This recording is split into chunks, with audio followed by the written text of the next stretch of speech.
اس وقت اسلاموفوبیا ایک بڑا مسئلہ بن چکا ہے. ہم پوری دنیا کو یہ باور کرا رہے ہیں کہ اسلام سے بڑا امن اور سکون کا دین کوئی ہو نہیں سکتا، لیکن مسلمانوں کو ٹارگٹ کیا جاتا ہے. اگر ہم ویسٹ کی بات کریں، اگر ہم دیکھیں کہ اگر کشمیر میں بھی لوگوں کا ساتھ زیادتی ہوتی ہے، اس پہ بھی آواز اس لیے نہیں اٹھائی جاتی کہ ان کا تعلق اسلام سے ہے، مذہب اسلام سے ہے. ایسا ہو کیوں رہا ہے؟ اس کو روکا کیسے جا سکتا ہے؟ بسم اللہ الرحمن الرحیم. بہت شکریہ جناب نصر اللہ ملک صاحب. بڑا اہم سوال ہے کہ مغرب میں اسلام کے حوالے سے یہ نفرت کیوں پیدا ہوئی ہے. دیکھیے، جہاں تک میں اس پورے معاملے کو دیکھتا ہوں یا میں کچھ سمجھ پایا ہوں، مغرب میں اسلام کے حوالے سے جو کام کرنے والے مستشرقین ہیں، انہوں نے جو مسلمانوں اور دیگر مشرقی مذاہب کے اوپر تحقیق کی ہے، اس میں سب سے اہم معاملہ ان کا معاندانہ رویہ رہا ہے. اور انہوں نے اسلام پہ کوئی تحقیق برائے تحقیق نہیں کی، بلکہ اسلام کو نیچا دکھانے کے لیے اپنی تحقیق کی بنیادیں رکھی ہیں. اگرچہ ان مستشرقین میں سے ہم محدود چند ایسے نام لے سکتے ہیں جنہوں نے اسلام کے صحیح چہرے کو روشناس کرانے کے لیے کام کیا، جن میں سر فہرست این بیری شمل، جن کا تعلق جرمنی کے ساتھ ہے، اور اسی طریقے سے چند اور.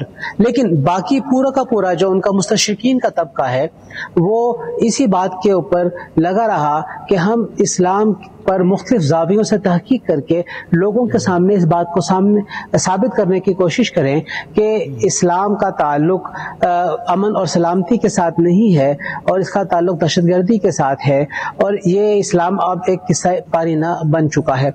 اور اسے یہ بنیادیں خود میں سمجھتا ہوں کہ مسلم معاشروں میں چند ایسے اس کی وجہ سے انہیں یہ بنیادیں خود اس طریقے سے ملتی چلی گئی. اب اس تحقیق کے نتیجے میں انہوں نے اپنے معاشروں میں یہ بات عامت الناس کے اذہان میں بٹھانی شروع کر دی ہے کہ آج مغرب کو آئندہ آنے والے وقت میں مسلمانوں سے خطرہ ہے. مسلمانوں سے خطرے کی دو نوعیتیں انہوں نے بیان کی ہیں. ایک، مسلمان اپنے عقیدے، اپنے نظریے اور اپنی سوچ اور فکر کے اندر ریجڈ ہے اور کسی بھی طور پہ یہ کسی دوسرے کو سپیس نہیں دیتا ہے. اور دوسرا کہ مسلمان تیزی کے ساتھ امیگریشن حاصل کر رہے ہیں اور وہ ہجرت کرتے ہوئے چلے آ رہے ہیں. اور خود مسلم ممالکوں میں ہم نے دیکھا ہے کہ آپس کی لڑائیاں ہیں جس کی وجہ سے مسلمان مجبور ہوئے ہجرت کرنے کے اوپر، اور جس کی وجہ سے آج یورپ کے بطیرے ممالک میں شامی مہاجرین موجود ہیں اور دیگر ممالک کے مہاجرین موجود ہیں. اور پھر اس سے بڑھ کر جب یورپ نے مسلم ممالک پر حملے کیے تو ان حملوں کے نتیجے میں انہیں اپنی نو آبادیاتی بنایا، تو وہاں سے کثیر تعداد میں مسلمانوں نے ان ممالک کا رخ کیا، اور آج مسلمانوں کی کثیر تعداد ان ممالک میں موجود ہے جہاں پہ وہ اسلام کا نام لیتے ہیں. بالکل ٹھیک ہے. حافظ طاہر رشید صاحب، ایک طرف ہم مظلوم بھی ہیں، مسلمانوں کے خلاف دیگر اقوام چڑھ دوڑی ہیں، جگہ جگہ مسلمانوں کو جو ہے وہ تشدد کا نشانہ بھی بنایا جاتا ہے، ان کے اوپر ظلم بھی ڈھائے جاتے ہیں. بیت المقدس فلسطین کی مثال لے لیں، کشمیر کی صورتحال دیکھ لیں. دوسری طرف اسلاموفوبیا کی بنیاد بنا کر مسلمانوں کے خلاف بھی پراپیگنڈا کیا جاتا ہے اور یہ کہا جاتا ہے یہ دہشت گرد ہے. اس کا سدباب کیسے ہوگا؟ بسم اللہ الرحمن الرحیم، نحمدہ ونصلی ونسلم علی رسولہ الکریم. بہت شکریہ ملک صاحب آپ کا. حقیقت یہ ہے کہ مسلمانوں کو سب سے پہلے تو آپس کی وحدت کو قائم کرنا ہے. یہ جتنے مصائب اور مسائل ہیں اس کا سبب ہماری آپس کی لڑائیاں ہیں، اور اسلام اور رسول اللہ صلی اللہ علیہ وسلم کے لائے ہوئے پیغام کو بغیر کسی اف بٹ اور مصلحت کے ہمیں لوگوں کے سامنے رکھنا ہے.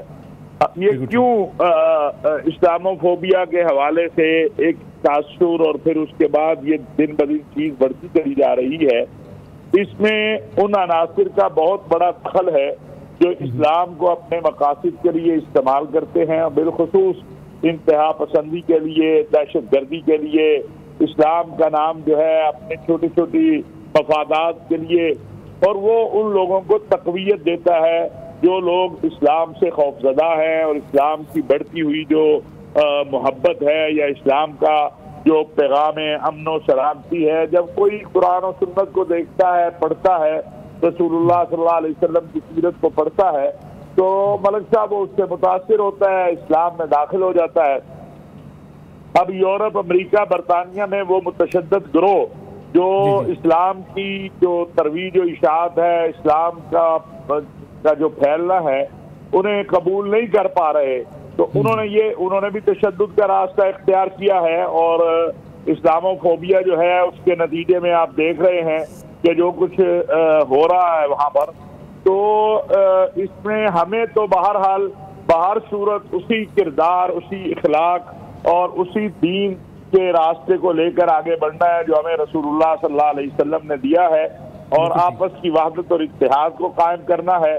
دنیا کو ہمیں یہ پیغام دینا ہے۔ دیکھیں، میں آپ سے ایک چھوٹی سی مثال عرض کرنا چاہتا ہوں کہ امریکی صدر نے کہا کہ غزہ سے فلسطینی نکل جائیں، غزہ والے نکل جائیں، عالم عرب، عالم اسلام کھڑا ہو گیا، اب اس نے اس سے یو ٹرن لینا شروع کر دیا، اور اگر یہی عالم اسلام، عالم عرب خاموش ہو جاتا تو آج صورتحال مختلف ہوتی۔ ہمیں اپنی وحدت اور اتحاد کو اور اسلام کے پیغام امن و محبت کو، رسول اللہ صلی اللہ علیہ وسلم کی سیرت طیبہ کو، وہ ہمیں پھیلاتے رہنا ہے۔ مبلغ کا کام نہیں ہے نفرت کا، ہمارا کام جو ہے وہ ہے اپنے دین کی تعلیمات کو لوگوں تک پہنچانا۔ اور عالمی سطح کے اوپر یہ ایک جدوجہد تھی جس میں پاکستان کا بہت بڑا کردار تھا، سعودی عرب کا تھا، اس میں ہمارے ساتھ ہمارے دوست ممالک نے بھی، کینیڈا، چین نے۔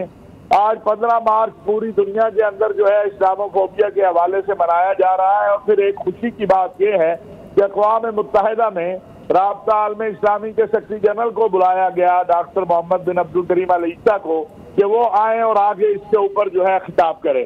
تو ہماری بات مانی بھی جا رہی ہے، دنیا تسلیم بھی کر رہی ہے۔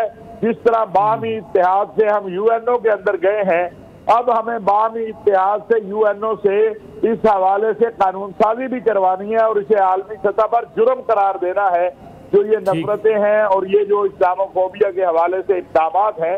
تو انشاءاللہ یہ سلسلہ جو ہے یہ رکے گا تو نہیں۔ یاد رکھیں، نفرت بیچنے والے اپنی نفرت بیچتے رہیں گے، لیکن محبت جو ہے پھیلانے والوں کو اپنا کام کرتے رہنا ہے۔